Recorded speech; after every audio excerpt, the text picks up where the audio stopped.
Welcome to episode 2 of FAQs about natural migraine relief. This one is about what is holding you back from understanding and more effectively managing your migraines. Jeff Baker here again. I'm the physician host for this channel, frequently asked questions about natural migraine relief for women. Today we're going to discuss some situations that may be holding you back from finding fresh and effective answers for your migraine headaches.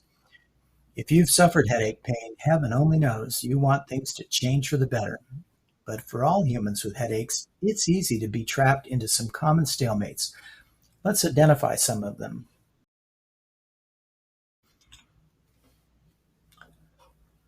Number one, and a very common one, is that you might not have been fully or accurately diagnosed yet. It's reported that as many as 60% of those with migraine have yet to be fully and accurately diagnosed with the disorder.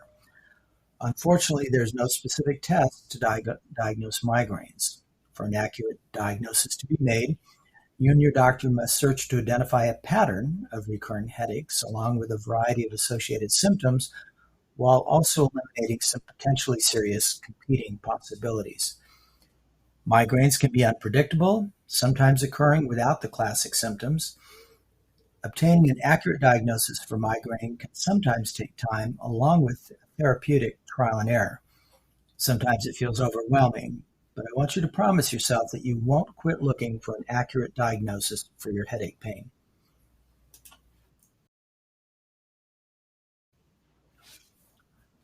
Another thing holding people back, strangely enough to say, is that they're in the comfort zone, which at first blush sounds like a totally ignorant comment about headache pain. More accurately, as with many situations in life, sometimes we've learned to live with the way it is. Around 80% of people with almost any problem are in this zone, and many times are unconsciously resisting the will or effort to make a change, partially because it can be overwhelming.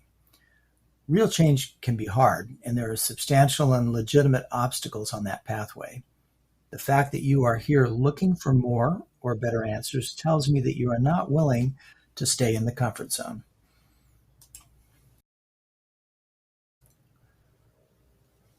Another factor holding people back is falling into what's called learned helplessness. This comes from feeling chronically overwhelmed for multiple good reasons, and at times, to be honest, we fall back on the excuses to get us through moments like this. Headaches can seriously mess with your schedule, your relationships, your finances, as well as other health problems. It can be an endless list and a vicious cycle. And oh, is this ever an easy pattern to fall into? You can break out, but you need a plan.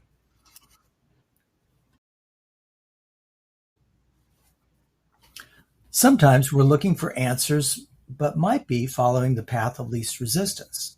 It's easy to get so beaten down that we are in survival mode. We're looking for an easier answer while also knowing that anything worthwhile requires effort and can be a hard and persistent road.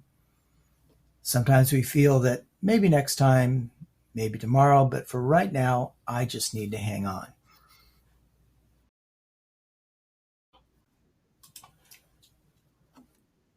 Another factor that holds people back is when they've been given prescription medicine that helps some, but isn't getting at the migraine's root causes.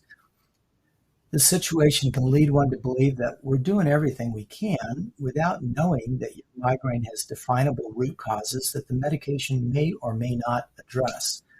There are many underlying genetic, biochemical, hormonal, cell energy based, nutrient deficit, brain chemistry, and structural factors that can combine to provoke your headaches. If you only understood which ones applied most specifically to your story, it could offer multiple specific options for non drug therapy. Perhaps you could also break out of the headache pain dead ends we've mentioned previously. But how can you know what are the root causes of your migraine story?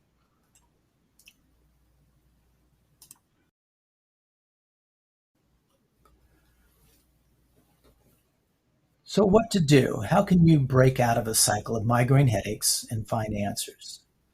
Number one, persist in getting the most accurate diagnosis for your headaches. You might benefit from a referral to a neurologist or further testing. Determine if you're at your teachable moment.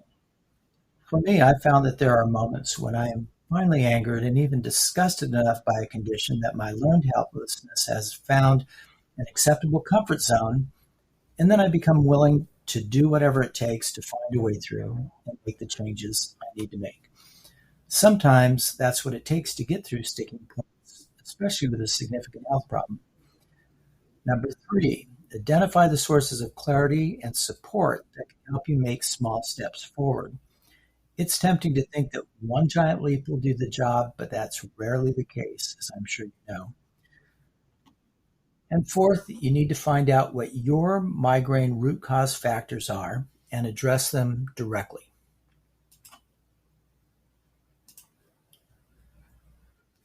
If you've been looking for the core reasons you have headaches, I have some hopeful news to offer you. From my 35 years of clinical experience managing headaches and hormones, I've developed an online course which examines 10 major root cause factors for migraine headaches and uses my unique migraine action plan to number one, consider in detail which of those specific migraine root cause factors apply to you.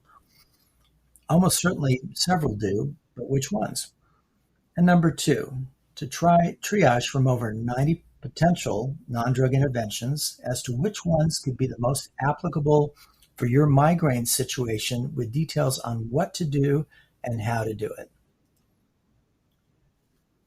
If you are ready to get unstuck from a pathway known for hopelessness, helplessness, and partial answers, please take a look at what this course can offer you. To learn much more about the benefits of understanding your migraine roots, go to the course site at www.naturalmigrainerelief.online.